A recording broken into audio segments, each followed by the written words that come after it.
por que as pessoas confundem marketing com comunicação? Porque grande parte das pessoas acham que marketing é comunicação. E as empresas que têm marketing, entre aspas, dentro do Brasil, têm uma área de comunicação, não tem uma área de marketing. Total. Então, o que eu brinco é, chega uma pessoa na tua frente e ela se diz uma pessoa de marketing. Dá um DRE para ela analisar. Se ela não souber analisar um DRE, não souber o que é margem líquida, não souber calcular índice de preço, TAM de mercado ou qualquer outra coisa relacionada a isso, ela não é uma pessoa de marketing. E antes de começar esse podcast, eu queria te dar um recado. De a cada 10 empresas, 8 contratam prestadores de serviço para a sua operação. Isso mesmo, provavelmente a sua empresa também adere a esse tipo de modalidade. E é por isso que a gente criou o Contrata PJ, um sistema de gestão de prestadores de serviço para mitigar riscos trabalhistas e aumentar a eficiência do seu time, seja ele RH, jurídico ou financeiro. Saiba que você pode ter um sistema muito robusto por apenas R$ 29,90.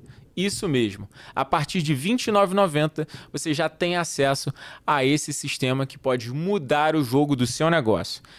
Não deixe de verificar aqui no descritivo no nosso site ou através desse QR Code. Dito isso, vamos ao podcast. Pessoal, eu tô com um cara que é crânio aqui. O cara é inteligente pra caramba. Já me deu aula e eu tirei o chapéu pra ele, por isso que eu pedi pra esse cara vir aqui conversar com a gente. Boa. Boa. Estamos com o Felipe Atab, fundador da Lever e da For Equity. Atab, tu é o cara, hein, cara? Obrigado. Caramba, é tudo mentira isso que ele falou, cara. É só pra agradar, pra gente fazer um sorrisinho bonito boa, aqui né? pra só câmera. pra quebrar o gelo. Mas obrigado, cara. Obrigado pelo convite. Tá aqui é um prazer, cara. Boa. Cara, eu não posso deixar de abordar aqui marketing pra caramba nessa conversa, que é um assunto que você saca pra cacete. Vamos começar do início, pra galera entender por que você entende de marketing. Boa. Conta a sua história. Boa. Num tweet, tá? Rapidinho. Basicamente, quando eu via marketing no passado, cara, eu via marketing muito num ponto de vista de publicidade e comunicação. Então, todo mundo que entra pra marketing entra muito porque é apaixonado por comunicação, na maioria das vezes, e acaba sendo um negócio legal. Eu entrei achando uma coisa, mas eu sempre tive um fundamentozinho um pouquinho diferente. Então, eu acabei fazendo 2 faculdades, uma de administração e outra de publicidade, porque eu achava que marketing era a conexão das 2 coisas e realmente tá? Porque você consegue pegar um pouquinho dos 2 lugares e fazer uma análise estratégica muito mais profunda. Então, tive uma boa formação na base, depois eu acabei fazendo um MBA em marketing numa Federal do Rio, que é a Copead, para dar uma juntada no negócio. E, cara, eu tive uma oportunidade muito grande na minha vida, que foi a Ambev, né? Eu fiquei quase 10 anos na Ambev como diretor, eu virei diretor de marketing lá, então eu tive um olhar muito mais holístico do que é marketing mesmo, não só do lado de comunicação, mas estratégia, produto, inteligência de mercado como um todo. Eu passei por muitas áreas ali que acabaram me formando como pessoa. Virei CMO da Stone Co, a fintech de meios de pagamento, e basicamente nos últimos 4 anos eu tenho 2 negócios. Um fundo de investimento, que eu invisto em empresas para ajudar elas nessa parte de marketing, usando o modelo de mídia por equity, que troco mídia por participação societária. E o outro lado eu tenho uma consultoria estratégica que eu fundei, que é a Lever, que a gente ajuda a reestruturar do ponto de vista mercadológico tudo o que é um lado mais da empresa em si. Você pergunta, puta, mas você faz alguma coisa de arte, que é uma parte mais de arte, criativa, etc? Não, zero. Eu não me envolvo em absolutamente nada disso. Eu me envolvo em estratégia, eu me envolvo em produto, eu me envolvo em oferta, eu me envolvo em precificação, eu me envolvo em canal, eu me envolvo em go-to-market. E a parte criativa, que eu acho que é a mais tradicional do mercado, eu acho que tem muita gente muito melhor do que eu dentro do mercado. Então, normalmente a gente terceiriza e indica outras empresas que acabam fazendo muito mais esse lado de branding, de comunicação. Então, no Twitter, na minha visão, o que é marketing é a tradução literal para o português. Mercadologia, cara. Boa. Golaço, cara. E é engraçado você citar que você foi CMO da Stone. Antes de você sentar aqui, eu tava entrevistando o Rodrigo da Conta Simples. Conta Simples, ele foi Stone também. Foi Stone também. E ele falou, não, porque eu tava lá na faculdade, eu comecei a ter ideia, e aí eu tive um mentor de um cara chamado André Street. Eu falei, tranquilo, um cara qualquer aí. Porra, tá de sacanagem?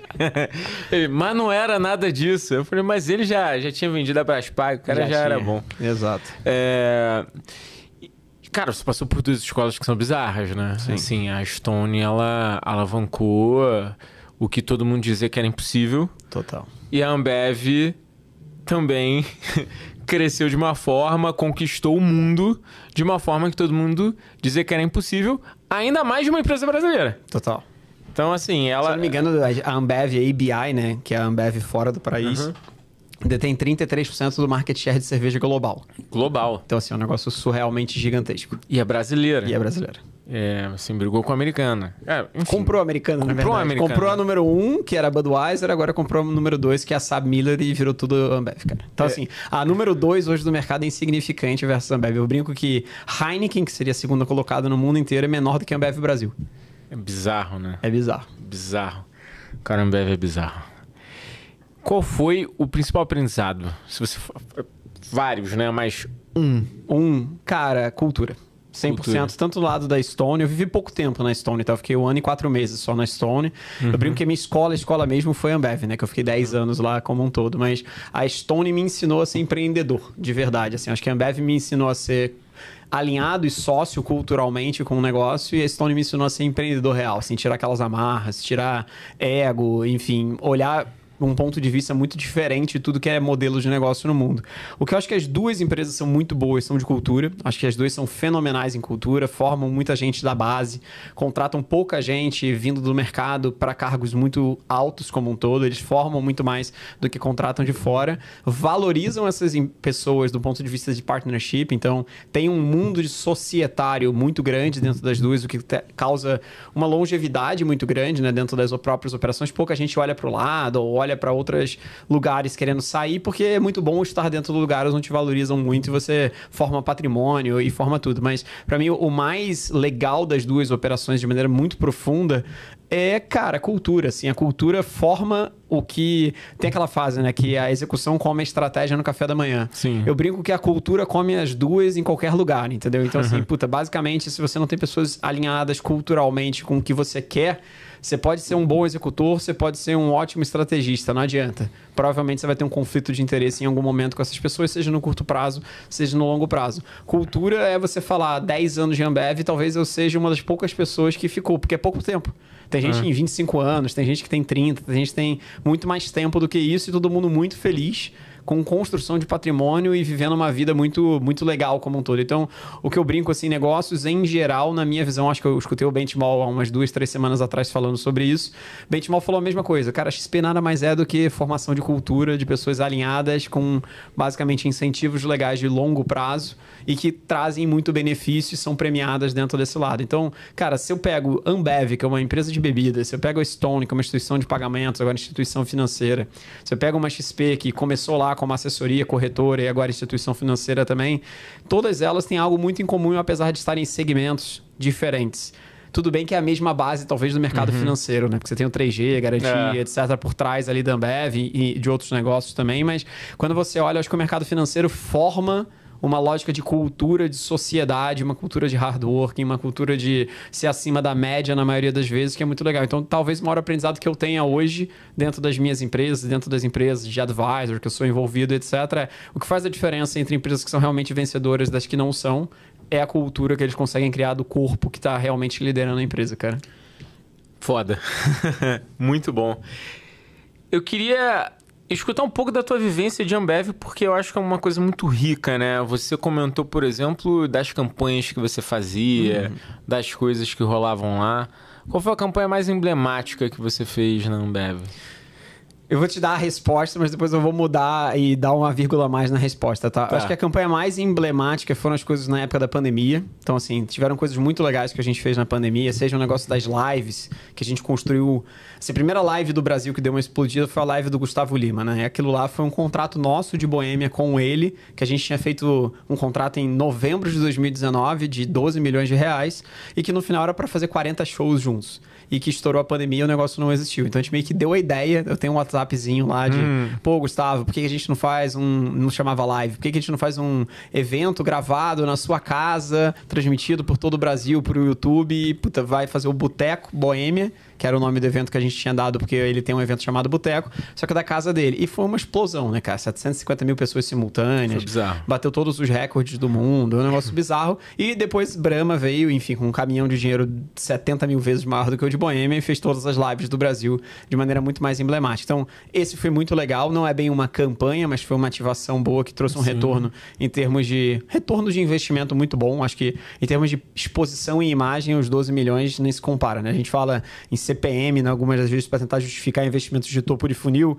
A Ambev, você não consegue mensurar fundo de funil, né? Porque o fundo de funil da Ambev é intermediado pelo Pão de Açúcar, trade, etc. Então, aquilo não movimenta fundo de funil, mas do ponto de vista de topo de funil, que era o que fazia sentido ali, foi um retorno de investimento absurdo versus a quantidade de pessoas que realmente assistiram e engajaram ali dentro. A segunda delas foi com os Bex. Acho que Bex teve duas coisas muito legais que eu me orgulho muito. A primeira delas é que a gente fez uma campanha de lançamento de Bex no Brasil com Vintage.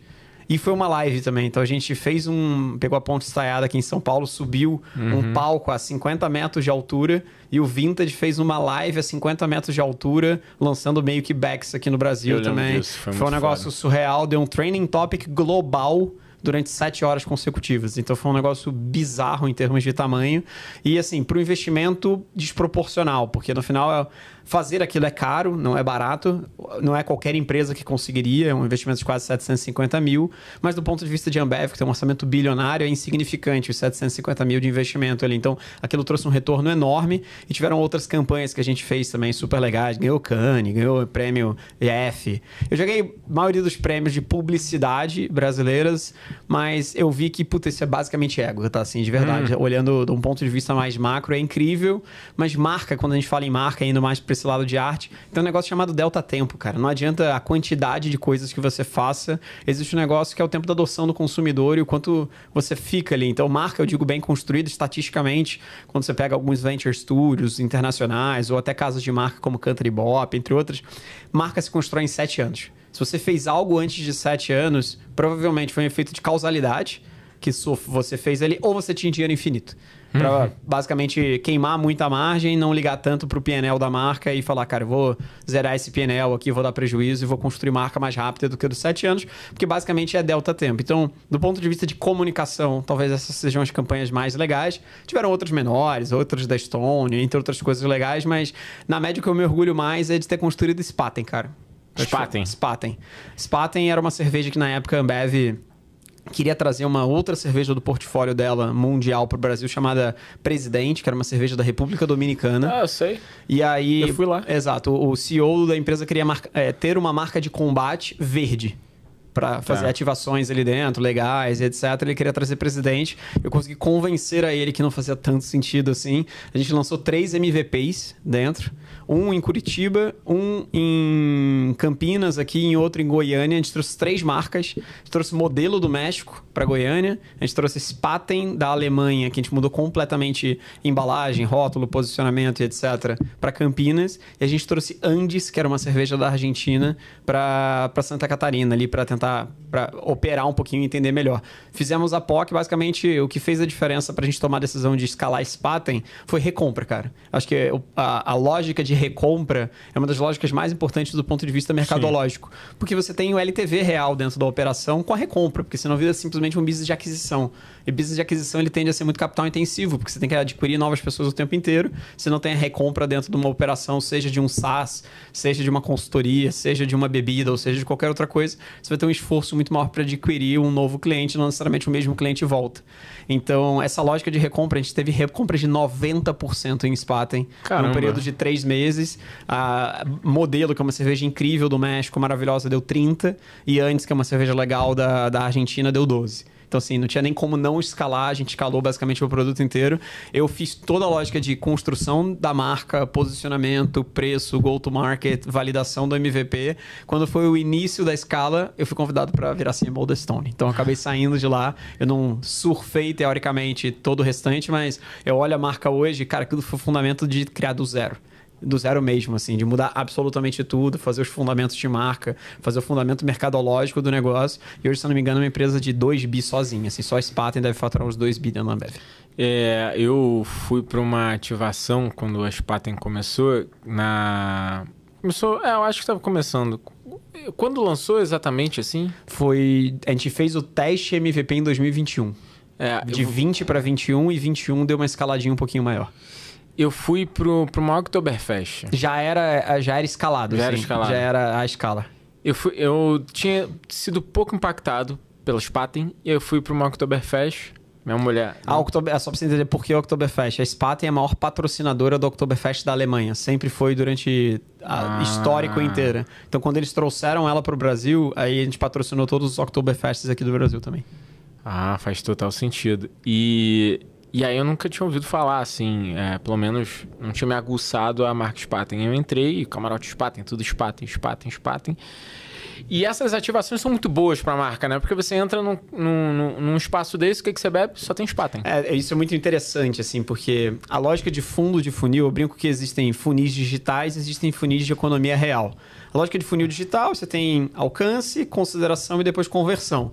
Em economias digitais, o fundo de funil acabam sendo ferramentas digitais, tipo Google, Meta, porque a conversão ela é feita através dos canais digitais. O fundo de funil de uma empresa de bens de consumo não é digitalmente. Então não adianta você pegar todo o dinheiro da Ambev e investir em Google e Meta. Não vai gerar conversão, porque o processo de venda não é feito dentro desse fundo de funil. Ela é feita dentro do fundo de funil físico. Ou através de trade marketing, ou através de distribuição, ou através de eventos. Eventos é uma coisa interessante, porque quando você fala em bens de consumo, você tem o on-premise e o off-premise. O que é um on-premise e off-premise? On-premise são os lugares onde a bebida é vendida e consumida dentro do local, por isso que é on-premise. E o off-premise é o lugar onde você vende a cerveja, mas ela não é consumida no local. Tipo um supermercado, tipo outros lugares. Enfim, a gente chama de autosserviço dentro do retail. Assim, essa lógica de supermercados e grandes cash and carries e tudo mais. Quando você pega a construção de marca de bens de consumo, ela ocorre no on-premise. O off-premise não constrói marca. Porque você vai no Pão de Açúcar, ou no Mambo, ou em qualquer supermercado, você não tem construção. Você meio que pega na gôndola, ou tem alguma ativação ali de uma promotora, de um compra e ganhe, ou de um wobbler dentro da gôndola e tudo mais, e você pega. Essas são as ativações de fundo de funil. Só que você não constrói marca no off-premise, porque você precisa consumir o produto. Dentro dessa construção de marca dentro da economia real, principalmente em bens de consumo, você tende a selecionar ocasiões de consumo que façam mais sentido para a construção de marca. Por que Corona ativa muito praia, ativa muito evento em Trancoso, Milagres e todo o restante? Eu fui gerente de Corona, trouxe Corona aqui para o Brasil em 2015 para 2016. Porque é forma de posicionamento. A cerveja Corona, você olha ela e ela parece levinha. Ela é muito mais pesada do que a Stella, por exemplo, e que todas as outras. Mas é porque o aspecto psicológico da embalagem ser transparente e da ocasião de consumo ser uma ocasião de consumo leve, você acha que a cerveja é leve. Então tem um aspecto psicológico, se você pegar na tecnicidade do IBU, que é a unidade de amargor, unidade de corpo da cerveja, entre outras coisas, ela é muito mais pesada do que todas as outras. É bem... vou ter que... Assim, eu vou comprar... Que isso, cara? É bizarro, assim, porque é o aspecto psicológico da ocasião de consumo. Então marca, quando você fala em construção de marca, em bens de consumo, tipo esse Red Bull que está dentro do negócio, você tem que ativar a ocasião de consumo que faça mais sentido para você começar a construir marca. Não adianta, por exemplo, você fazer um filme de TV bonito ou fazer uma bela comunicação no Instagram. Isso não constrói marca necessariamente, vai demorar muito tempo para construir marca. O que mais constrói marca em economia real, vamos colocar assim, é ocasião de consumo, é onde você está consumindo. Então, Spaten patrocinar um evento da Oktoberfest, automaticamente traz na tua cabeça que, caramba, isso aqui é alemão, isso aqui é pesado, porque as traduções alemãs são mais pesadas do que a média, tem um nível de sofisticação muito grande e parece ter um custo-benefício bom. Porque não necessariamente é tão caro versus outras cervejas que existem dentro do mercado. Então, é tudo aspecto psicológico de construção de ocasião de consumo. Se você não constrói a ocasião de consumo e ativa a ocasião de consumo, você não está construindo marca na maioria das vezes em bens de consumo. E eu me amarro em bens de consumo por isso, porque eu acho muito maneiro trabalhar com isso. Mas é capital intensivo. Muito. É muito capital intensivo. Assim, no digital, você consegue fazer uma ativação de R$50, testar um MVP, ver a lógica de CAC LTV, ver o funil de conversão e saber se necessariamente você quer escalar aquele produto daquela forma ou não. No físico, como é que você faz esse teste? Porque não dá, você tem que botar estoque, tem que começar... convencer que account do outro lado, fazer ativação, é muito capital intensivo na média. Trade é pesado. Por isso que eu tiro o chapéu para a Stone, porque o brilhantismo da Stone, sim, no início foi disruptar o mercado de adquirência no Brasil e foi um negócio super incrível, porque existiam duas maquininhas. Ou você não tinha maquininha de cartão e você pagava no cartão, ou eram duas, uma de crédito, uma de débito e vamos ser felizes. Se for no México hoje em dia ainda é assim, tá? Tipo 10, 15 anos para trás do Brasil. Quando você olha, teve uma unificação, né, numa maquininha só, então é uma disrupção de mercado. A segunda disrupção de mercado é substituir o cara que não aceitava cartão e estava só no dinheiro, e agora você tem pessoas que aceitam cartão e dinheiro. Você pega, mais emblemático é táxi no Rio de Janeiro. Táxi nenhum aceitava, era simplesmente dinheiro. Sei lá, 12 anos atrás era 100% assim. E ficava puto. E ficava puto se você... Então, hoje em dia, não tem ninguém que não aceita, porque, teoricamente, a disrupção do modelo de pagamento já foi. Então, no início foi incrível, porque ele abriu o mercado, ele expandiu o TAM de mercado, expandindo em inovação de produto, muito na lógica muito product-led. E depois ele foi para uma lógica muito sales-led, porque diferente do mercado tradicional de bancos, que simplesmente tinha um gerente de banco sentado dentro de uma agência bancária com porta giratória e o cara fazia upsell e cross-sell de produtos financeiros o tempo inteiro, empurrava maquininha, empurrava seguro, empurrava um monte de coisa, a Stone fez um go-to-market não tradicional, que é outbound, que é tipo da Ambev. Deixa eu ir lá na situação de consumo para ver se consigo convencer esse cara que tá lá na barriga no balcão a realmente colocar uma maquininha. E botou, sei lá, 3 mil vendedores na rua de camisa verde, escrito Stone, visitando semanalmente todos os pontos de venda do Brasil, tentando ganhar esse jogo. Capital intensivo loucamente. Mas testou pequenininho, eles chamam de polo, isso lá, testou um polo pequeno, viu a micro-região, depois foi expandindo isso para o Brasil inteiro. Claro que muito foi copiado depois nessa lógica, mas foi um nível de expansão muito, eu chamo de canal quente. Ele é menos um canal frio, lá tradicional, do digital, que simplesmente vai fazer o funil digital. É um canal muito quente, muito capital intensivo. Walmart foi muito assim, Ambev foi muito assim, Stone foi muito assim. E você pega até XP foi muito assim. Que é a lógica dos assessores, construção de educação, criar uma categoria, expandir uma categoria de assessores como foi feito. Então, toda uma lógica de muito canal intensivo outbound, canal quente. Eu acho que essa lógica de construção de ocasião é muito foda, serve para diversos mercados ali dentro, mas principalmente quando você pega uma economia física versus uma economia digital, cara, são lógicas completamente diferentes. Dá para beber fonte uma coisa da outra, mas as duas coisas não são tão complementares assim não, cara. E o Papo de CEO agora tem como patrocinador oficial a Transfero, uma empresa de infraestrutura em blockchain e criptoativos. Um dos principais produtos da Transfero é a solução de pagamentos que conecta toda a infraestrutura bancária, blockchain e criptoativos em um único sistema, te dando mais segurança e diminuindo seus custos. Se você quiser conhecer mais sobre a Transfero, não deixe de acessar www.transfero.com.br. Vou trazer um tópico que não sei se é autoral ou se ou não, mas eu levo como se fosse teu. Boa. Que é o Product-led Growth, Sales-led e Marketing-led. Marketing-led Growth. Explica pra gente o que é isso, que a gente ficou discutindo um tempo na sala de aula. Boa. Cara, eu dou aula aqui no G4 e eu sou muito grato pelo G4, porque eu era um executivo, vamos colocar assim, e no último ano e meio eu tive contato com uma coisa muito legal, que é o Brasil de verdade. Vamos colocar assim, Brasil de empreendedores de rua, de balcão, com empresas bilionárias, milionárias, centenárias, muito legais e que crescem e perduram no Brasil de uma maneira muito diferente.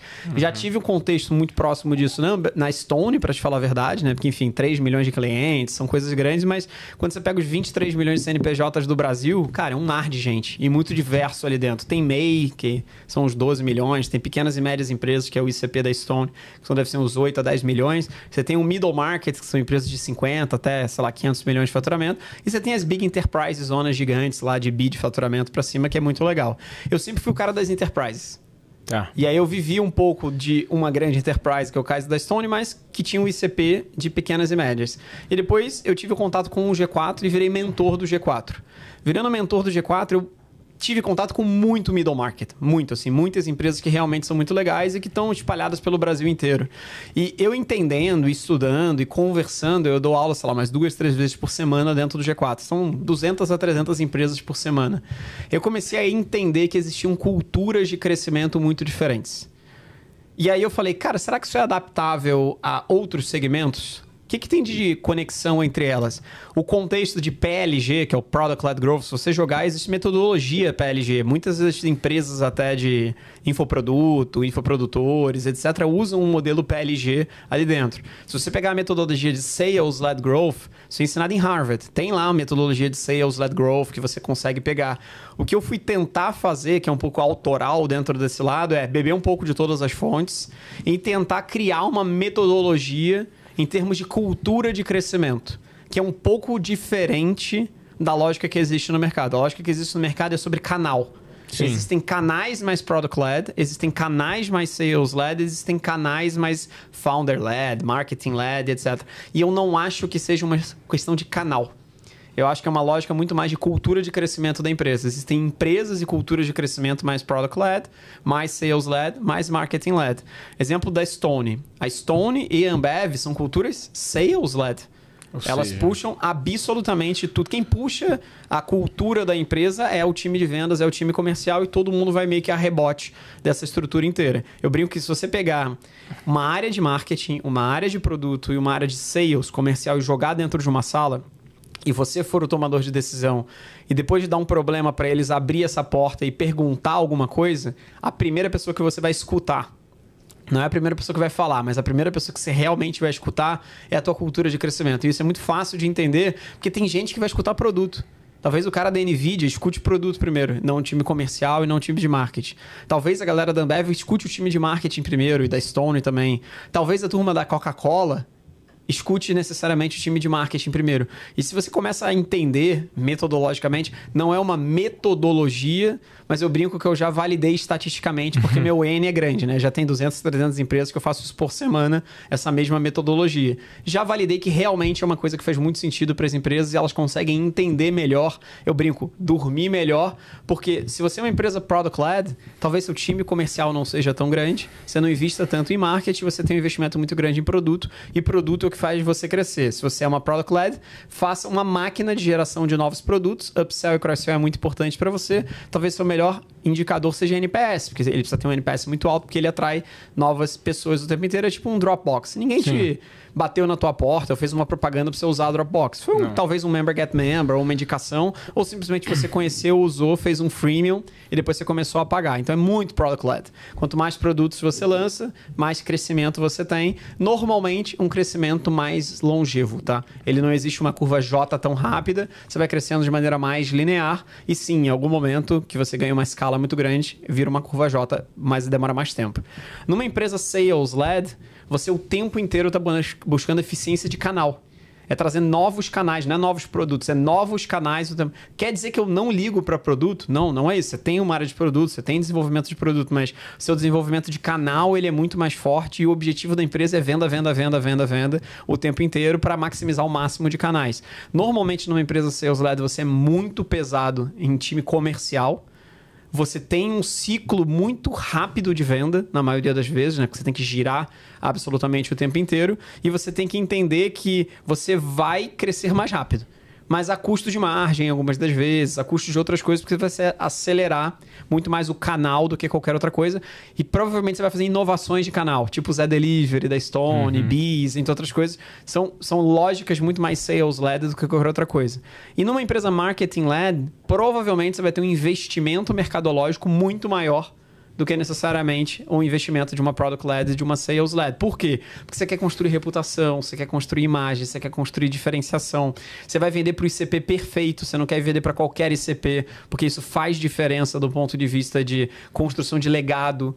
Normalmente, numa empresa marketing-led, a pessoa que vira CEO da empresa é o CMO. Você pega uma Coca-Cola, você pega a Heineken, você pega vários. Tem vários exemplos de empresas marketing-leds que, teoricamente, o CMO virou CEO. Numa sales-led, o CMO nunca vai virar o CEO. Numa empresa product-led, uma pessoa de sales e uma pessoa de marketing dificilmente vai virar o CEO da empresa. Provavelmente alguém líder técnico ou necessariamente algum líder financeiro ou qualquer outra coisa ali dentro. Então, é meio foda. Eu peguei essa estatística porque eu sempre quis ser CEO. Eu nunca quis ser necessariamente uma pessoa de marketing. Eu via marketing como uma porta de entrada para crescimento ali dentro, porque você vê muito mais o negócio como um todo do que necessariamente só uma ponta. E eu descobri isso a duras penas, assim. Se você pegar os CEOs da Ambev, nenhum deles foi marketing, cara. Ele pode ter passado por marketing, mas como obrigatoriedade. Ele era uma pessoa de vendas, passou por marketing, simplesmente para conhecer e depois foi para outros lugares. Mas todos, absolutamente todos, ou eram financeiros ou eram pessoas de sales. Dentro de uma empresa sales-led do mercado financeiro, provavelmente. Você acha que num Santander ou no Itaú, o próximo CEO do Santander e Itaú é uma pessoa de marketing? Dificilmente. Uma empresa, eu acho que o Itaú faturou 280 bi e bota 0,5% do percentual do faturamento deles em marketing. E a gente tem essa visão de que Itaú... É 0,5% do faturamento e 1,4 bi. 1,4 bi é o maior orçamento mercadológico do Brasil. Então, por isso que faz muita coisa legal. Mas não vai ser o próximo CEO. Você pega um Santander da vida, fatura, sei lá, 120 bi, bota 0,5 também, 600, 700 milhões também em marketing, ali, alguma coisa assim. Quando você olha, será que essa pessoa vai ser o próximo CEO? Ou vai ser o próximo CEO alguém da Coca-Cola, que bota próximo de 10% do faturamento inteiro em marketing, que terceiriza distribuição e time de venda? Porque a Fenza e a Andina não são Coca-Cola. Coca-Cola, eles são engarrafadores da Coca-Cola. Coca-Cola Company é uma empresa na praia de Botafogo, do Rio de Janeiro, com centro todo inteligência lá dentro. Com um laboratório. Tudo. E construção de marca. E, cara, você pega vários exemplos ali dentro que são de pessoas que viraram marketing. Então, assim, a cultura de crescimento impacta muito. Posso dizer que é autoral? Eu acho que ainda não, tá? Porque, né, teoricamente, tem muita metodologia, tem muita coisa escrita. Mas a minha visão sobre isso é que isso muda tudo da empresa. Muda a forma da estrutura organizacional, o que você vai fazer como marketing ou não. Você muda tudo. A visão de mundo do que você deveria fazer, a visão de horizonte de tempo em termos de crescimento, quais são as suas apostas de curto, médio, longo prazo. Muda toda a infraestrutura do como você vai gerir a tua empresa, dependendo da tua cultura de crescimento. E na grande maioria das vezes... Aí eu que estou dizendo, né? Mas eu acredito que, até por conta de um mercado mais acirrado, as empresas tendem a ser uma cultura mais sales-led, né? Eu acho que o brasileiro, na média... A gente é muito pobre, né, cara? Você pega o PIB brasileiro, se eu não me engano, são 2,1 trilhões de dólar. Você pega o PIB da Flórida, que é o quarto maior estado americano, o PIB da Flórida é 1,9 trilhões de dólar. Tem 20 milhões de pessoas na Flórida, tem 220 milhões de pessoas no Brasil. Por que a gente não é product-led? As inovações de produto muitas das vezes não vêm daqui. Porque não tem fomento, cara. Não tem dinheiro de verdade para fazer isso. Você tem que ter uma visão de longuíssimo prazo para você construir produto. Você não vai construir um produto do dia para a noite. Quem construiu o produto do dia para a noite provavelmente é mais sales-led do que marketing-led. Construiu o produto rápido, simplesmente para vender rápido e escalar ao máximo. Quem é product-led de verdade... Você pega o cara da NVIDIA, cara. Cara, é uma visão de anos para frente. Ele não tá nem aí. Você pega o próprio Steve Jobs. O Steve Jobs era product-led. Você pega o Elon Musk. O Elon Musk é product-led. 100% product-led. Ele não tá nem aí, Ele não tá nem aí. Ele tá dando ré em foguete. Ele não tá nem aí pra nada. Então, assim, quando você olha, a empresa real product-led tem uma visão de tão longo prazo, tão construção, tão inovação, que dá pra ter essa inovação no Brasil? Puta, dá. No agro, com a Embrapa, ou com infraestruturas que, teoricamente, você consiga ter uma visão muito mais de longo prazo do que médio prazo. Eu acho que é falta de capital, cara. É falta de capital. É falta de capital a gente ser mais sales-led do que qualquer outra coisa. Porque empresa product-led, ela investe muito em capital. Em capital de inovação, produto. Pergunta simples, tá? Você é uma empresa product-led, qual é o tamanho do teu time de produto, inovação e inteligência versus o do comercial versus o do marketing? Você é uma empresa de marketing, qual é o teu time de marketing na proporção total de funcionários? Você é uma empresa de sales, qual é o tamanho do teu time de sales? Se você entender essas metodologias simplesmente como canais, é fugaz. Ela é muito pequena. Porque isso não são canais de produto, canais de inteligência, canais de sales e canais de marketing. É uma coisa muito mais profunda. É a cultura de crescimento da empresa que reflete em tudo, cara. Em tudo. Tudo. Absolutamente tudo do que tu faz. Mas tem empresa sales-led que é muito boa em marketing? É claro que tem. Você pega uma CIMED da vida, na minha visão, é uma empresa sales-led que é muito boa em marketing. Então, eu agrego uma variável a mais dentro dessa equação inteira, que é o perfil de investidor. Tem perfil de investidor mais agressivo, tem perfil de investidor mais conservador. É tipo o perfil de investidor do mercado financeiro. Existe isso na parte do ponto de vista de investimento em crescimento. Porque tem gente que é mais conservador, tem gente que é mais agressivo. Claramente, o time da CIMED é um pouco mais agressivo do que a média. Apesar de ser uma sales-led, ele é uma sales-led agressiva. Então, ele bota, sei lá, 10%, 12% do percentual do top line dele em marketing. Mas ele é muito mais forte em vendas do que ele é em marketing, na maior parte das vezes. E você vê que o marketing é para suportar a venda, né? É 100% para suportar a venda. É. A Ambev é igualzinha, cara. Absolutamente igual. A Stone é igualzinha, a XP é igualzinha, absolutamente todo. E eu brinco, tá? Saber isso te ajuda a não fazer cagada. Porque no final das contas, se você contratar alguém marketing-led e jogar ele dentro de uma cultura product-led, vai dar errado. Se você contratar alguém sales-led e jogar dentro de uma cultura marketing-led, vai dar errado também. Tem os outliers? Claro que tem, mas assim, na média, pessoas sales-led trabalham em empresas sales-led, pessoas product-led trabalham em empresas product-led, pessoas marketing-led trabalham em empresas marketing-led. Unilever é marketing-led, Mondelez é marketing-led, tanto que todas elas não são as referências de marketing. Não parece que a pessoa que passou pela Coca-Cola, pela Mondelez, pela Procter & Gamble, pela Unilever é melhor de marketing do que as outras pessoas, do ponto de vista mais infraestrutural, sempre foram as grandes referências. Mas no final das contas, é porque ali são casas marketing-led. As pessoas que são CMOs viram CEOs dentro desses lugares. Em outros lugares isso não acontece. Então, assim, é o ápice do Olimpo, mas é o ápice do Olimpo de um tipo de marketing diferente. Pega essas pessoas e joga ela dentro de uma cultura sales-led para ver o que acontece. Vai ser catástrofe, tá? Catástrofe. Eu fui analista de marketing de uma subsidiária da Johnson & Johnson, né? E aí eu pensei no produto, a J&J nessa subsidiária estava com problema de crescimento, etc. E aí eu comecei a pensar, como é que eu aumento esse tipo de produto? E, cara, não tinha como aumentar, porque eu estava na área de medical devices, produtos médicos. Perfeito. Como é que eu cresço? Não sei como é que cresço. Cara, do nada eu vi que a J&J tinha comprado uma empresa nos Estados Unidos. Eu falei, cara, eu vou fazer cross com essa empresa que tem total sentido. Aí mostrei o plano e o cara falou, beleza, executa aí. Aí pesquisei logística e tal, aquela coisa de marketing. Adorei, maneiro pra caralho. Trouxe o produto pra cá, dei na mão do cara de vendas. Ele não vendeu e todo mundo queria me matar, né?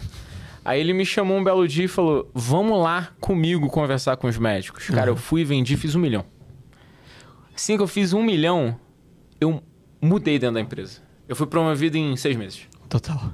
6 meses eu já estava como... 20 e poucos anos eu já estava como gerente lá dessa unidade. Porque os caras falam, cara, você fez tudo de marketing, você só faltava a última perna. É vender. Fui lá no médico e vendeu. De nada me importa todo esse resto se não vender dentro daquele tipo de subsidiária que eu estava. Eu acho que a Johnson & Johnson depende da unidade lá, mas até porque tem produtos, coisas que a Johnson & Johnson inventa que são tão disruptivas que sai desse modelo de sales, elas se auto-vendem lá. Mas quando eu fiz isso, mudou o shift. E aí, o primeiro aprendizado quando fui de marketing foi numa outra empresa que eu aprendi que eu tinha que falar financeiro com o cara para o cara me entender. Total. Aí eu falei, beleza, vem provavelmente numa empresa sales-led, tá? Porque se fosse numa marketing-led, você não precisaria nem falar o financeiro. Era total sales-led, era uma empresa de construção. E aí depois eu comecei a conversar, falar de ROI pro cara. Eu fui aprender o que era ROI para falar com o ROI pro cara aprovar um orçamento que já estava aprovado. Total. Eu já tinha esse orçamento. A minha gerente já tinha esse orçamento, mas o cara não aprovava. Perfeito. E ela não conseguia aprovar. Até que eu entrei numa reunião, o cara falava um monte de coisa e ele falava, pô, mas qual é o ROI? Ela, cara, o ROI é a gente conseguir impactar... Sales-led também, tá? Com certeza, a pessoa que tava te perguntando era sales-led. Era esse diretor financeiro. E aí minha gerente sambando, aí eu fui, cheguei em casa, comecei a estudar tudo, ler, pegar livro. Aí no mês seguinte, quando foi ter a reunião, eu trouxe, olha, esse vai ser o possível ROI. O cara, tá aprovado. Eu aprovei na época, mais de 10 anos atrás, sei lá... 400 mil reais no mês. Aí todo mundo, cara, como? Falei, cara, o cara perguntou isso, fui pesquisar e respondi. Aí eu fiquei aficionado por finanças e depois, quando eu entendi que eu brinco uma coisa, nada adianta se não vender. É porque a gente é sales-led, tá? Então, assim, a gente é mais parecido nesse contexto. Eu não me dou bem numa cultura product-led, eu não me dou bem numa cultura marketing-led, eu me dou bem muito numa cultura sales-led. Porque é só falar sobre vendas. Não importa todo o restante, se você fala sobre vendas e vende mais, dá tudo certo. Mas... marketing. Por que as pessoas confundem marketing com comunicação? Porque grande parte das pessoas acham que marketing é comunicação. E as empresas que têm marketing, entre aspas, dentro do Brasil, têm uma área de comunicação, não tem uma área de marketing. Total. Então, o que eu brinco chega uma pessoa na tua frente e ela se diz uma pessoa de marketing. Dá um DRE para ela analisar se ela não souber analisar um DRE, não souber o que é margem líquida, não souber calcular índice de preço, TAM de mercado ou qualquer outra coisa relacionada a isso, ela não é uma pessoa de marketing. Ela não é uma pessoa de marketing. Por isso que é simples, só dar um DREzinho e falar assim, cara, dá uma analisada no meu DRE aqui e vamos discutir sobre. DRE por BU, por unidade de negócio, por produto, por qualquer coisa. Se ela não sabe discutir, não contrata que ela não é uma pessoa de marketing. Ao passo que, para uma pessoa de marketing, dá uma peça de comunicação, um roteiro de um vídeo ou qualquer outra coisa, um spot de 30 segundos ou uma peça e pergunta e pede para ela avaliar, provavelmente ela não vai avaliar tão bem, tá? Porque ela não é uma pessoa de comunicação também. Ela é uma pessoa de marketing, de mercadologia.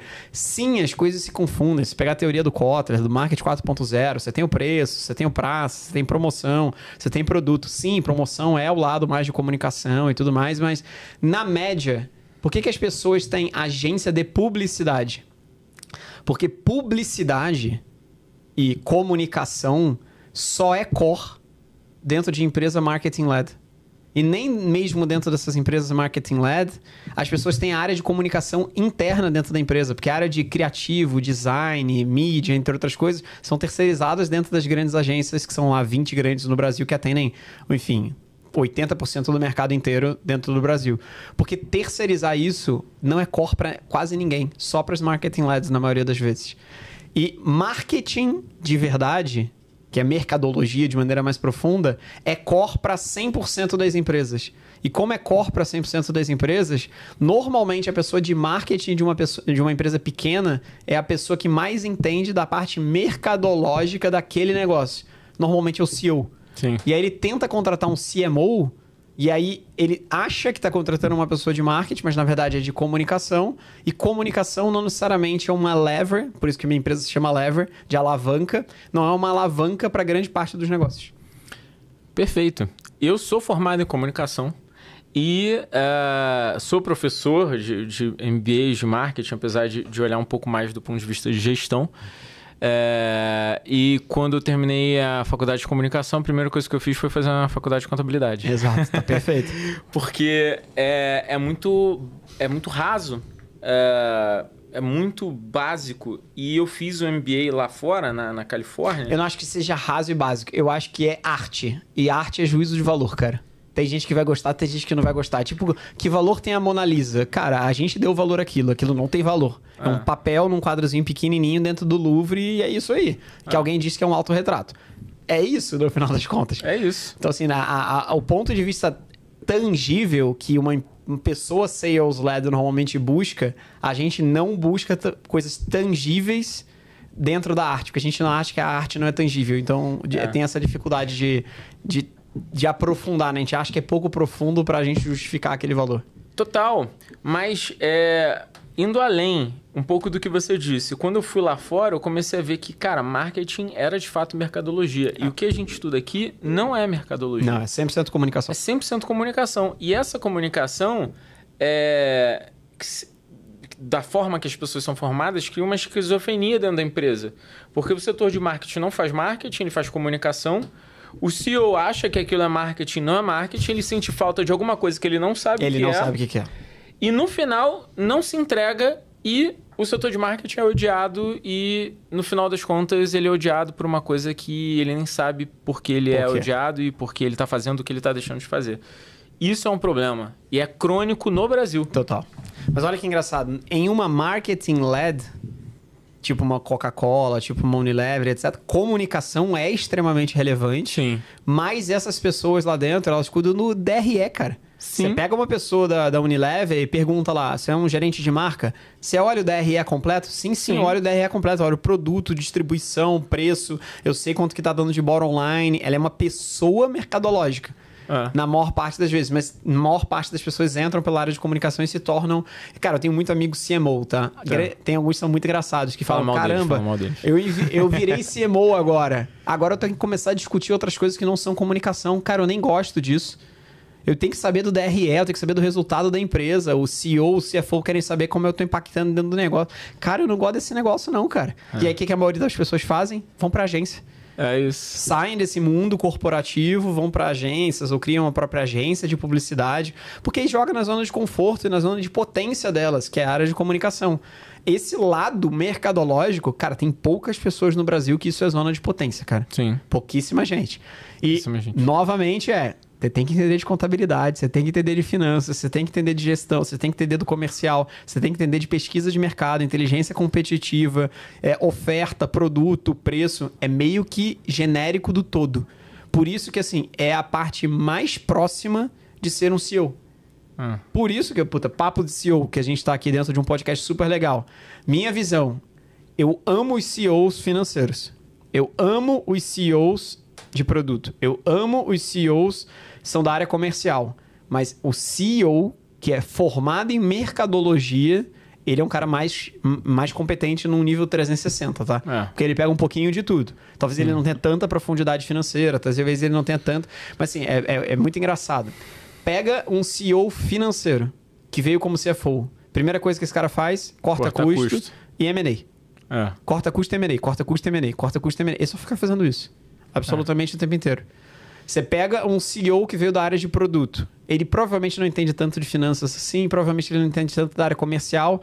Ele força o tempo inteiro inovação, inovação, inovação, inovação e todo mundo vira uma área grande, gigante de inovação incrível, mas esquece os outros lados. Você pega alguém no comercial, vira uma grande sala de venda.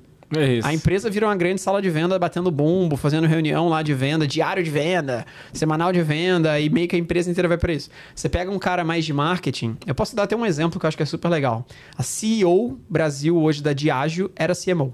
Ela foi a CMO da Ambev, depois virou CEO da Ambev na Inglaterra, se não me engano, e hoje é a CEO da Diageo aqui no Brasil.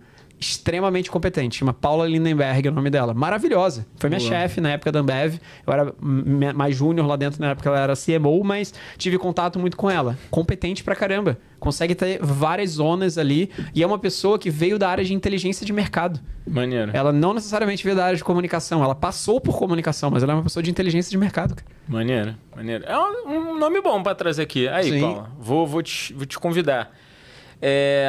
Cara, o papo tá super 10, mas eu sei que você tá com o tempo certinho. Queria te pedir uma última coisa. Eu sempre peço para quem tá nessa cadeira dar uma dica pro empreendedor que tá rampando, que tá querendo o seu lugar ao sol. Eu sempre pergunto no setor que você atua. Só que a minha pergunta para você vai ser mais especificamente sobre formação de times de marketing. Tá bem.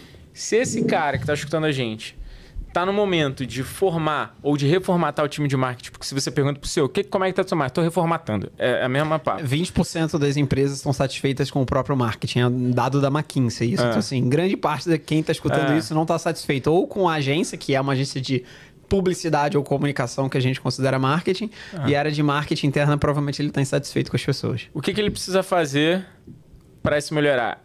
Uma dica para esse cara. Entenda a tua cultura de crescimento. Se você não sabe a tua cultura de crescimento, você não sabe nem que área é essa de marketing que deveria ter dentro da tua organização.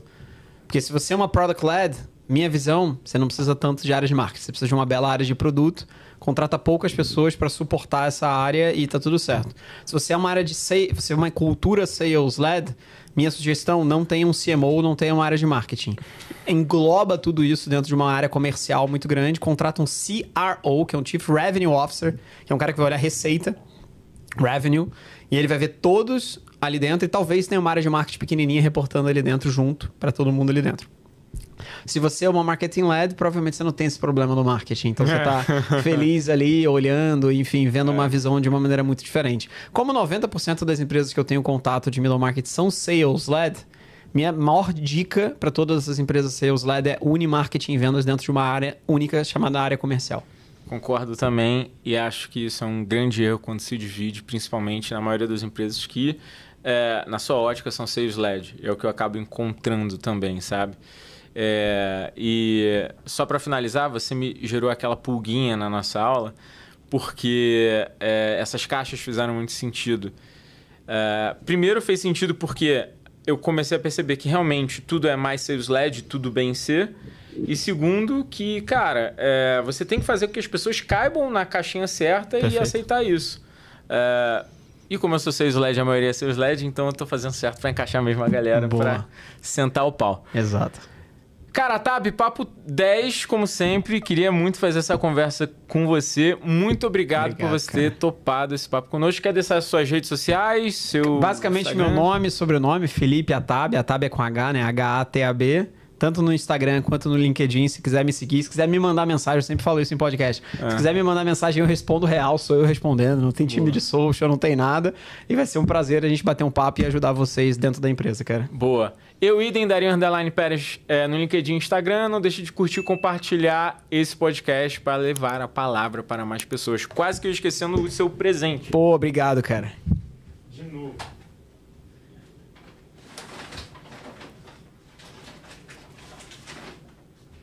Você já tá careca, né? Já tá careca de receber isso, mas recebe mais uma. Camiseta da Minimal. Minimal, que legal. Claro, evidente, do Bento, legal. meu querido. Camiseta feita de algodão egípcio, não enruga, não dá bolinha. Cara, pau pra toda obra, do início do seu dia até o happy hour, ela cabe como uma luva. Papo de seu 15% de desconto pra vocês, é isso. Espero que você goste. Demais, obrigado demais, Dario. Valeu. Prazer.